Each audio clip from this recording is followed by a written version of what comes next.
ਪਿਆਰੇ ਵਿਦਿਆਰਥੀਓ, ਅੱਜ ਦੀ ਪੰਜਾਬੀ ਜਮਾਤ ਵਿੱਚ ਆਪ ਸਭ ਦਾ ਹਾਰਦਿਕ ਸਵਾਗਤ। ਮੈਂ ਆਸ ਕਰਦੀ ਹਾਂ ਕਿ ਆਪ ਸਭ ਬੱਚੇ ਆਪਣੇ ਪਰਿਵਾਰ ਸਮੇਤ ਚੜ੍ਹਦੀ ਕਲਾ ਵਿੱਚ ਹੋਵੋਗੇ।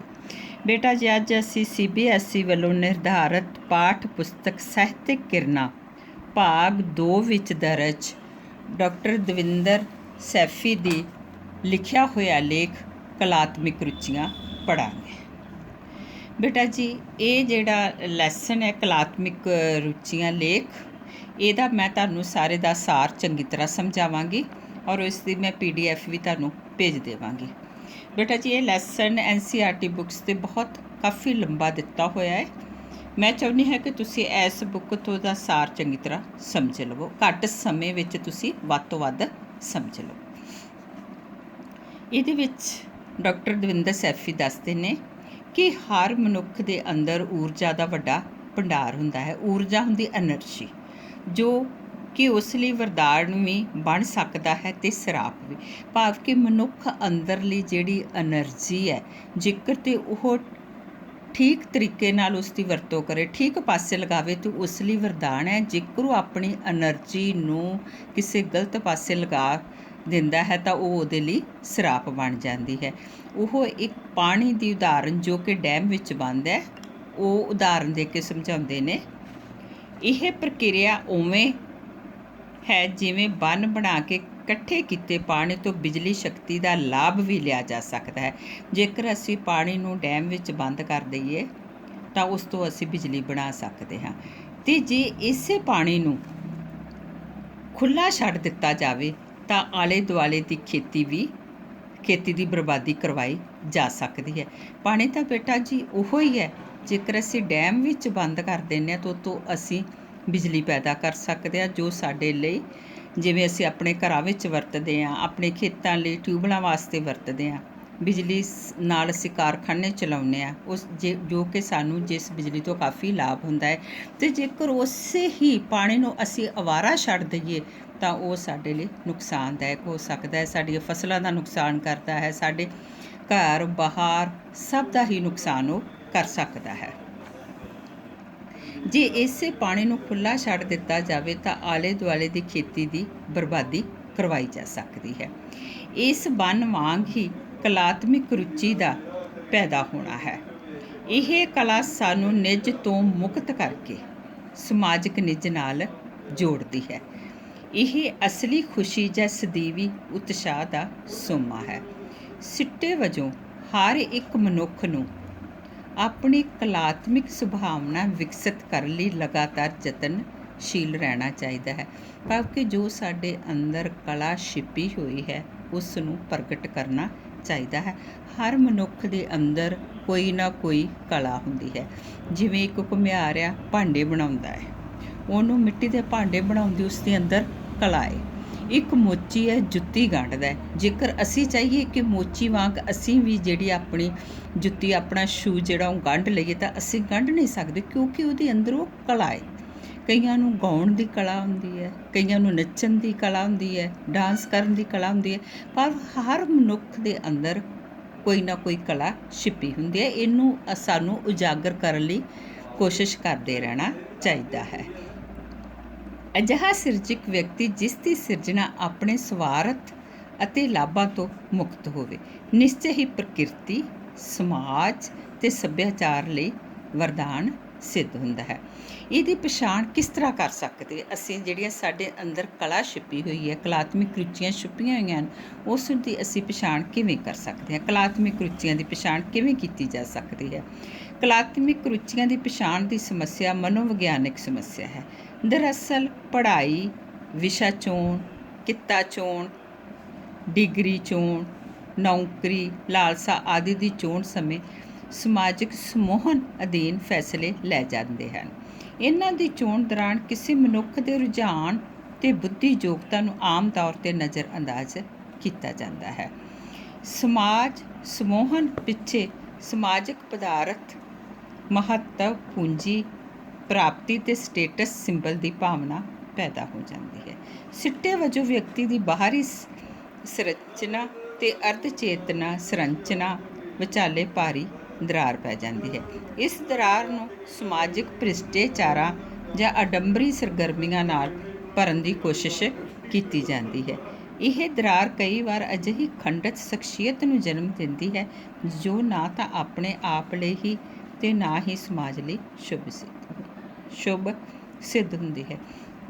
ਇੱਥੇ ਹੁੰਦਾ ਹੈ ਕਿ ਜਿਸ ਤਰ੍ਹਾਂ ਸਾਡੇ ਪੇਰੈਂਟਸ ਹੁਣ 10th ਕਰਨ ਤੋਂ ਬਾਅਦ ਜੇਕਰ ਬੱਚੇ ਦੀ ਕਿਸੇ ਹੋਰ ਵਿਸ਼ੇ ਵਿੱਚ ਜੇਕਰ ਉਹਦੀ ਡਾਕਟਰ ਬਣਨ ਵੱਲ ਰੁਝਾਨ ਹੁੰਦਾ ਹੈ, ਅਸੀਂ ਆਪਣੇ ਬੱਚਿਆਂ ਦੇ ਰੁਝਾਨ ਨਹੀਂ ਦੇਖਦੇ, ਆਪਣੇ ਬੱਚੇ ਦੇ ਅੰਦਰ ਕਲਾਕ੍ਰਿਤੀ ਨੂੰ ਨਹੀਂ ਪਛਾਣਦੇ। ਅਸੀਂ ਕਹਿੰਦੇ ਕਿ ਨਹੀਂ ਸਾਡਾ ਬੱਚਾ ਇੰਜੀਨੀਅਰ ਬਣੇਗਾ। ਜੇਕਰ ਬੱਚੇ ਦੀ ਕਈ ਵਾਰ ਇੰਜੀਨੀਅਰ 'ਚ ਹੋਰ ਕਿੱਤੇ ਵੱਲ ਖੇਤੀ ਹੁੰਦੀ ਹੈ, ਰੁਚੀ ਹੁੰਦੀ ਹੈ, ਅਤੇ ਅਸੀਂ ਚਾਹੁੰਦੇ ਹਾਂ ਕਿ ਸਾਡਾ ਬੱਚਾ ਡਾਕਟਰ ਹੀ ਬਣੇ। ਭਾਵ ਕਿ ਸਾਨੂੰ ਬੱਚੇ ਨੂੰ ਜਦੋਂ ਵੀ ਕੋਈ ਫੀਲਡ ਲੈ ਕੇ ਦੇਣਾ ਹੈ ਤਾਂ ਸਾਨੂੰ ਉਸ ਦੀ ਰੁਚੀ ਅੰਦਰਲੀ ਕਲਾ ਨੂੰ ਪਛਾਣਨਾ ਹੋਏਗਾ। ਕਈਆਂ ਦੇ ਬੱਚਿਆਂ ਦੇ ਅੰਦਰ ਗਾਉਣ ਦੀ ਬਹੁਤ ਜ਼ਿਆਦਾ, ਸਿੰਗਿੰਗ ਦੀ ਬਹੁਤ ਅੰਦਰ, ਭਾਵ ਕਿ ਬਹੁਤ ਸੋਹਣਾ ਗਾਉਂਦੇ ਨੇ, ਲੇਕਿਨ ਪੇਰੈਂਟਸ ਕੀ ਚਾਹੁੰਦੇ ਕਿ ਨਹੀਂ ਸਾਡਾ ਬੱਚਾ ਡਾਕਟਰ ਹੀ ਬਣੇ। ਸਾਨੂੰ ਬੱਚੇ ਦੀ ਅੰਦਰਲੀ ਕਲਾ ਦੀ ਪਛਾਣ ਹੋਣੀ ਚਾਹੀਦੀ ਹੈ ਔਰ ਉਸ ਕਲਾ ਨੂੰ ਪ੍ਰਫੁੱਲਤ ਕਰਨ ਲਈ ਸਾਨੂੰ ਬੱਚੇ ਦੀ ਮਦਦ ਕਰਨੀ ਚਾਹੀਦੀ ਹੈ। ਮਨੋਵਿਗਿਆਨਕ ਸੂਤਰ ਸਾਡੇ ਸਹਾਈ ਹੋਣ। ਜਦੋਂ ਕੋਈ ਅਜਿਹੀ ਕਿਸਮਤ ਦਾ ਭਾਈਵਾਲ ਬਣ ਜਾਂਦਾ ਹੈ ਤਾਂ ਕਲਾ ਉਸ ਨੂੰ ਜੀਵਨ ਦਾ ਅਖੰਡ ਰਾਹ ਦਿਖਾਉਂਦੀ ਹੈ। ਅਖੰਡ ਜਿਹੜਾ ਕਦੇ ਨਹੀਂ ਟੁੱਟਦਾ।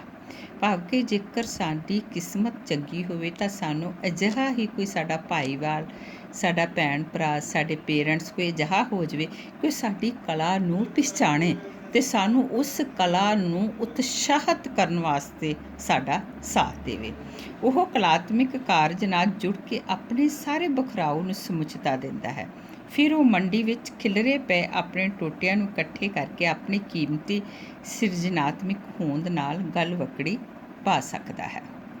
ਇਹ ਇੱਕ ਮਨੋਵਿਗਿਆਨਕ ਅਤੇ ਅਧਿਆਤਮਿਕ ਤੱਥ ਹੈ ਕਿ ਵਿਅਕਤੀ ਜਿਸ ਨੂੰ ਪ੍ਰੇਮ ਕਰਦਾ ਹੈ ਉਹ ਜਿਹਾ ਹੀ ਬਣ ਜਾਂਦਾ ਹੈ। ਕਲਾ ਖੁਦ ਸਤਿਅਮ, ਸ਼ਿਵਮ ਅਤੇ ਸੁੰਦਰਮ ਦੀ ਮੂਰਤੀ ਹੈ। ਕਲਾ ਕੀ ਹੈ? ਸਤਿਅਮ ਸੱਚ, ਸ਼ਿਵ ਪਰਮਾਤਮਾ, ਸੁੰਦਰਮ ਸੁੰਦਰ।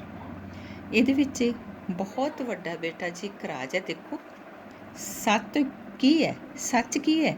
ਪਰਮਾਤਮਾ, ਸ਼ਿਵਮ। ਅਤੇ ਪਰਮਾਤਮਾ ਕੀ ਹੈ? ਉਹ ਸੁੰਦਰ ਹੈ। ਅਤੇ ਸੁੰਦਰ ਕੀ ਹੈ? ਉਹ ਸੱਚ ਹੈ। ਸਿੱਟੇ ਵਜੋਂ ਇਸ ਨਾਲ ਸੰਬੰਧਿਤ ਵਿਅਕਤੀ ਦੀ ਹੋਂਦ ਵਿੱਚ ਇਹਨਾਂ ਉੱਚੀਆਂ ਕਦਰਾਂ ਕੀਮਤਾਂ ਦੀ ਆਮਦ ਸਹਿਜੇ ਹੀ ਹੋ ਜਾਂਦੀ ਹੈ। ਕਲਾ ਪਿਆਰ ਅਤੇ ਕਲਾਕਾਰ ਸਮੁੱਚੇ ਮਾਹੌਲ ਨੂੰ ਇਹਨਾਂ ਉਚੇਰੀਆਂ ਕਦਰਾਂ ਕੀਮਤਾਂ ਨਾਲ ਮਹਿਕਾ ਦਿੰਦੇ ਹਨ। ਹਰੇਕ ਲਈ ਆਪਣੀ ਕਲਾ ਯੋਗਤਾ ਦੀ ਪਛਾਣ ਲਈ ਮਨੋਵਿਗਿਆਨਕ ਸੂਤਰ ਸਾਡੇ ਸਹਾਈ ਹੋ ਸਕਦੇ ਨੇ। ਇਹਨਾਂ ਦੇ ਵਿੱਚ ਬੇਟਾ ਜੀ ਬਾਕੀ ਅੱਗੇ ਜਿਹੜੀ ਵੱਖ-ਵੱਖ ਕਲਾਕ੍ਰਿਤੀਆਂ ਵੀ ਦਿੱਤੀਆਂ ਹੋਣਗੀਆਂ ਕਿ ਕਲਾ ਕਿਹੜੀ ਹੈ, ਕਿੰਨੇ ਤਰ੍ਹਾਂ ਦੀ ਹੈ। ਉੱਚੇ ਮਨੋਵਿਗਿਆਨਕ ਪ੍ਰੋਫੈਸਰ ਗਾਰਡਨਰ ਨੇ ਆਪਣੀ ਬਹੁ ਬੁੱਧੀ ਸਿਧਾਂਤ ਦੁਆਰਾ ਵੱਖ-ਵੱਖ ਯੋਗਤਾਵਾਂ ਦੀ ਪਛਾਣ ਕਰਵਾਉਣ ਦੀ ਕੋਸ਼ਿਸ਼ ਕੀਤੀ ਹੈ, ਜੋ ਕਿ ਸਾਡੇ ਲਈ ਆਪਣੀ ਕਲਾ ਬਿਰਤੀ ਪਛਾਣਨ ਲਈ ਬੜੀ ਉਪਯੋਗੀ ਸਿੱਧ ਹੋ ਸਕਦੀ ਹੈ। ਗਾਰਡਨਰ ਨੇ ਲੰਮੇ ਅਧਿਐਨ ਪਿੱਛੋਂ ਮੂਲ ਤੌਰ 'ਤੇ 8 ਕਿਸਮ ਦੀ ਬੁੱਧੀ ਦਾ ਜ਼ਿਕਰ ਕੀਤਾ ਹੈ। 8 ਕਿਸਮ ਦੀਆਂ ਹੈ ਔਰ ਇਹਨਾਂ ਬੁੱਧੀਆਂ ਦੀ ਕਿੰਨੇ ਜ਼ਿਕਰ ਕੀਤਾ ਹੈ? ਗਾਰਡਨਰ ਨੇ। ਭਾਸ਼ਾਗਤ ਬੁੱਧੀ, ਇਹ ਸਾਡੇ ਕੋਲ 8 ਤਰ੍ਹਾਂ ਦੀਆਂ ਬੁੱਧੀਆਂ ਨੇ। ਇਹਦੇ ਵਿੱਚੋਂ ਸਭ ਤੋਂ ਪਹਿਲਾਂ ਹੈ ਭਾਸ਼ਾਗਤ ਬੁੱਧੀ। ਇਸ ਬੁੱਧੀ ਦੀ ਯੋਗਤਾ ਦਾ ਸੰਬੰਧ ਭਾਸ਼ਾਈ ਪਕੜ ਨਾਲ ਹੈ, ਭਾਸ਼ਾ ਦੇ ਨਾਲ ਹੈ, ਜੋ ਸਾਨੂੰ ਲੈਕਚਰ, ਪ੍ਰਵਚਨ, ਲਿਖਤ ਪੜ੍ਹ ਕੇ ਸੁਣਾਉਣੀ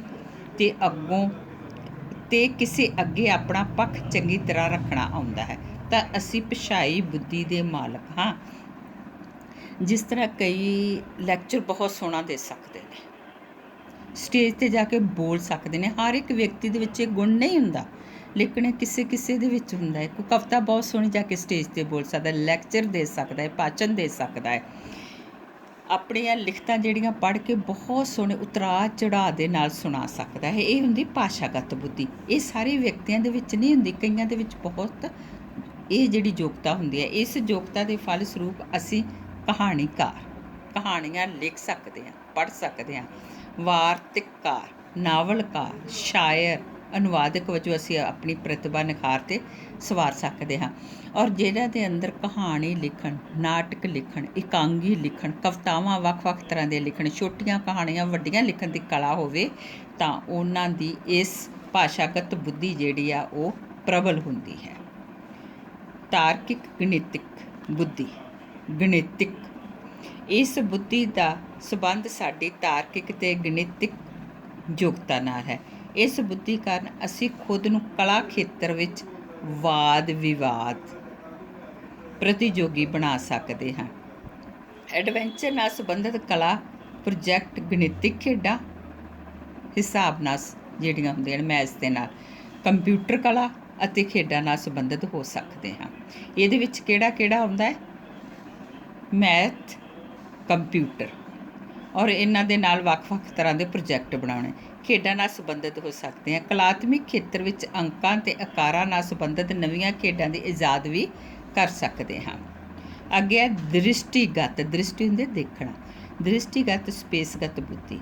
ਇਸ ਬੁੱਧੀ ਦਾ ਸੰਬੰਧ ਸਪੇਸ ਵਿੱਚ ਬਣੀਆਂ ਵਸਤਾਂ, ਚਿੱਤਰ, ਆਕਾਰਾਂ ਨੂੰ ਰੁਚੀਪੂਰਵਕ ਸਮਝਣ ਤੇ ਵਿਚਾਰਨ ਨਾਲ ਹੈ। ਜੇ ਅਸੀਂ ਇਸ ਬੁੱਧੀ ਯੋਗਤਾ ਦੇ ਮਾਲਕ ਹਾਂ ਤਾਂ ਕਲਾ ਦੇ ਖੇਤਰ ਵਿੱਚ ਸਾਨੂੰ ਕੀ ਹੈ? ਚਿੱਤਰਕਾਰੀ, ਮੂਰਤੀਕਾਰੀ, ਕਾਰਟੂਨ, ਗ੍ਰਹਿ ਸਜਾਵਟ, ਫਿਲਮੀ ਕਲਾਕਾਰ ਤੇ ਮੰਚ ਨਿਰਦੇਸ਼ਨ ਆਦਿ ਵੱਲ ਆਪਣੀ ਊਰਜਾ ਸ਼ਕਤੀ ਨੂੰ ਲਗਾਉਣਾ ਚਾਹੀਦਾ ਹੈ।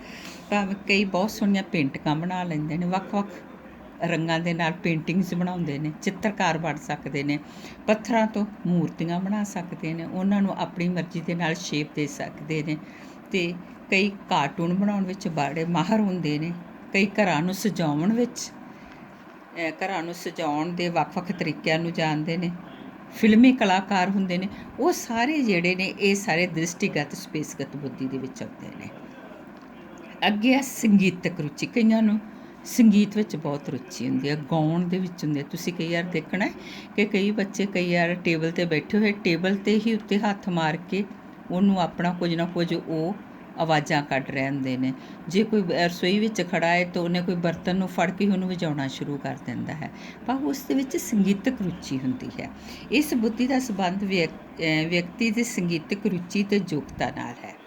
ਜੇਕਰ ਸਾਨੂੰ ਸੰਗੀਤਕ ਧੁਨਾਂ ਆਕਰਸ਼ਿਤ ਕਰਦੀਆਂ ਹਨ, ਆਪਣੇ ਵੱਲ ਖਿੱਚਦੀਆਂ ਹਨ, ਤਾਂ ਅਸੀਂ ਸੰਗੀਤ ਦੁਆਰਾ ਆਪਣੇ ਆਪ ਨੂੰ ਪ੍ਰਗਟ ਕਰਨ ਦੀ ਸਮਰੱਥਾ ਰੱਖਦੇ ਹਾਂ।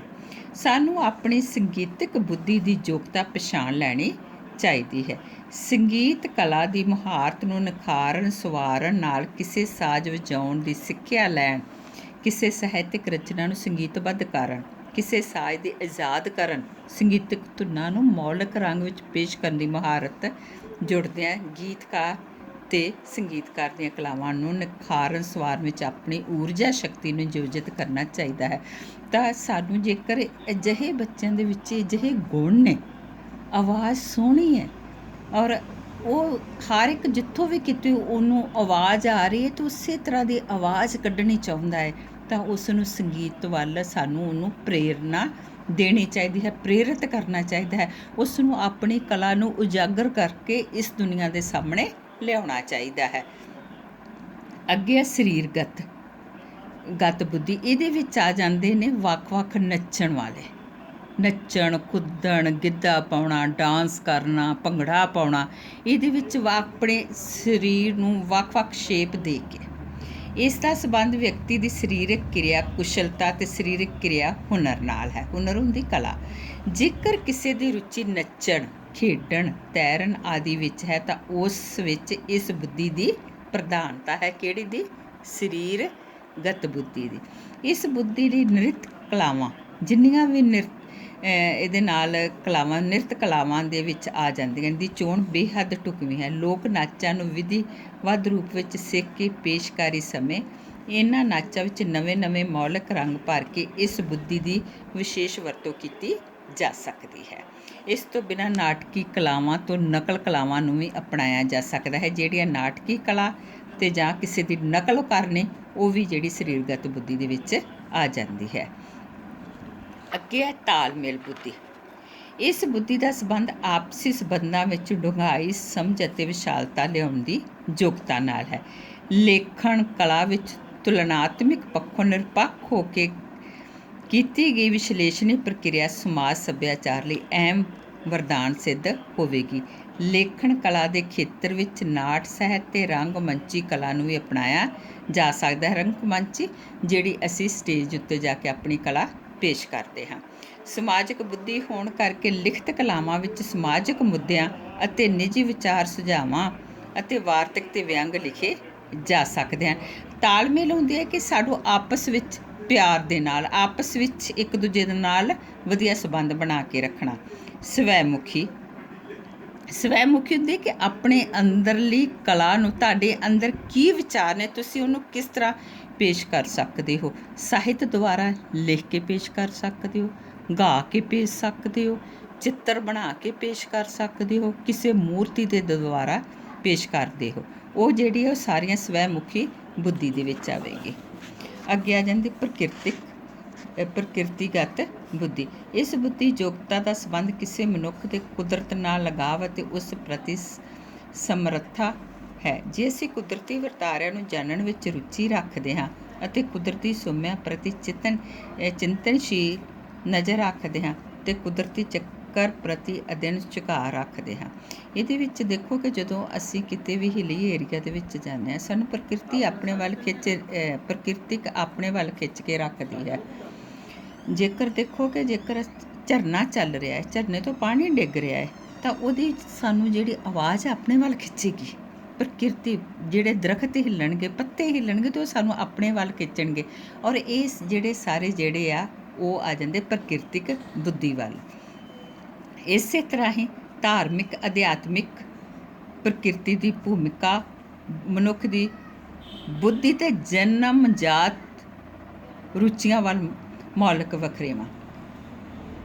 ਸਪੀਅਰਮੈਨ ਤੇ ਗਾਰਡਨਰ ਮਨੋਵਿਗਿਆਨਕਾਂ ਦੇ ਖੋਜ ਕਾਰਨ ਇਹ ਸਾਬਤ ਕਰਦੇ ਹਨ ਕਿ ਹਰ ਮਨੁੱਖ ਦੀ ਜਨਮ ਤੋਂ ਹੀ ਵੱਖਰੀ ਰੁਚੀ ਅਤੇ ਬੁੱਧੀ ਸਮਰੱਥਾ ਹੁੰਦੀ ਹੈ। ਭਾਵ ਹਰ ਮਨੁੱਖ ਦੇ ਵਿੱਚ ਜਨਮ ਤੋਂ ਹੀ ਕੋਈ ਨਾ ਕੋਈ ਬੁੱਧੀ ਜਿਹੜੀ ਆ ਉਹਦੇ ਵਿੱਚ ਰੁਚੀ ਜਾਂ ਬੁੱਧੀ ਹੁੰਦੀ ਹੈ। ਇਹਨਾਂ ਸਮਰੱਥਾਵਾਂ ਤੇ ਯੋਗਤਾਵਾਂ ਨੂੰ ਪਛਾਣ ਕੇ ਅਤੇ ਮਨਜ਼ੂਰੀ ਦੇ ਕੇ ਗੌਰਵਤਾ ਦੇਣੀ ਚਾਹੀਦੀ ਹੈ। ਭਾਵ ਸਾਨੂੰ ਉਹਨਾਂ ਨੂੰ ਪਹਿਲ ਦੇਣੀ ਚਾਹੀਦੀ ਹੈ। ਇਹ ਨਹੀਂ ਕਿ ਸਾਨੂੰ ਆਪਣੇ ਬੱਚਿਆਂ ਉੱਤੇ ਜੋ ਅਸੀਂ ਉਹਨਾਂ ਨੂੰ ਬਣਾਉਣਾ ਚਾਹੁੰਦੇ ਹਾਂ ਜਾਂ ਵੇਖਣਾ ਚਾਹੁੰਦੇ ਹਾਂ, ਅਸੀਂ ਆਪਣੀ ਮਰਜ਼ੀ ਉਹਨਾਂ ਉੱਤੇ ਥੋਪੀਏ। ਭਾਵ ਕਿ ਸਾਨੂੰ ਬੱਚਿਆਂ ਅੰਦਰਲੀ ਕਲਾ ਦੇਖ ਕੇ, ਉਹਨਾਂ ਦੀ ਰੁਚੀ ਵੱਲ ਦੇਖ ਕੇ ਉਹਨਾਂ ਨੂੰ ਉਹਨਾਂ ਦੇ ਫੀਲਡ ਵਿੱਚ ਜਾਣ ਦੀ ਪਰਮਿਸ਼ਨ ਦੇਣੀ ਚਾਹੀਦੀ ਹੈ। ਵਿਕਾਸ ਸਿਰਫ ਤੇ ਸਿਰਫ ਕਲਾ ਰਾਹੀਂ ਹੋ ਸਕਦਾ ਹੈ। ਜੇਕਰ ਮਨੁੱਖ ਦੀ ਕਲਾ ਨੂੰ ਪਹਿਲ ਦਿੱਤਾ ਜਾਵੇ ਤਾਂ ਮਨੁੱਖ ਉਸ ਖੇਤਰ ਵਿੱਚ ਸਭ ਤੋਂ ਵੱਧ ਸਫਲਤਾ ਹਾਸਲ ਕਰ ਸਕਦਾ ਹੈ। ਸਾਨੂੰ ਆਪਣੇ ਪਦਾਰਥਿਕ ਲਾਲਚਾਂ ਤੇ ਭਵਿੱਖ ਦੀਆਂ ਚਿੰਤਾਵਾਂ ਨੂੰ ਤਿਆਗ ਕੇ ਆਪਣੀ ਕਲਾਤਮਿਕ ਪ੍ਰਤਿਭਾ ਨੂੰ ਨਿਖਾਰਨਾ ਚਾਹੀਦਾ ਹੈ। ਸਾਨੂੰ ਇਹ ਨਹੀਂ ਸੋਚਣਾ ਚਾਹੀਦਾ ਕਿ ਸਾਨੂੰ ਇਸ ਫੀਲਡ ਵਿੱਚ ਵੱਧ ਪੈਸੇ ਮਿਲ ਸਕਦੇ ਹਨ। ਨਹੀਂ, ਕਹਿੰਦੇ ਕਿ ਤੁਹਾਨੂੰ ਆਪਣੀ ਅੰਦਰਲੀ ਕਲਾ ਨੂੰ ਪ੍ਰਫੁੱਲਤ ਕਰਨਾ ਚਾਹੀਦਾ, ਉਸ ਖੇਤਰ ਵੱਲ ਜਾਣਾ ਚਾਹੀਦਾ। ਇਸ ਵੱਲ ਨਹੀਂ ਕਿ ਜਿੱਧਰ ਤੁਹਾਨੂੰ ਜ਼ਿਆਦਾ ਪੈਸੇ ਮਿਲਣ ਤਾਂ ਤੁਸੀਂ ਮਜਬੂਰਨ ਉਸ ਫੀਲਡ ਵੱਲ ਜਾਓ। ਫਿਰ ਛੋਟੇ ਜਿਹੇ ਸਿਰਜਕ ਵੱਲੋਂ ਕੀਤੇ ਕਾਰਜ ਵਿੱਚ ਜੋ ਆਨੰਦ ਮਿਲੇਗਾ, ਭਾਵ ਕਿ ਜੋ ਤੁਹਾਡੀ ਅੰਦਰਲੀ ਰੁਚੀ ਹੈ, ਤੁਹਾਡੀ ਖਾਸ਼ ਹੈ, ਜੇਕਰ ਤੁਸੀਂ ਉਸ ਫੀਲਡ ਵਿੱਚ ਜਾ ਕੇ ਕੰਮ ਕਰੋਗੇ ਤਾਂ ਤੁਹਾਨੂੰ ਵੱਧ ਸਫਲਤਾ ਮਿਲੇਗੀ, ਤੁਹਾਡੇ ਮਨ ਨੂੰ ਖੁਸ਼ੀ ਮਿਲੇਗੀ। ਉਸ ਦਾ ਸਵਾਦ ਮਹਾਸਿਰਜਨ ਦੇ ਪ੍ਰਫੁੱਲਤ ਖੇੜੇ ਵਾਂਗ ਹੀ ਹੋਵੇਗਾ। ਧੰਨਵਾਦ।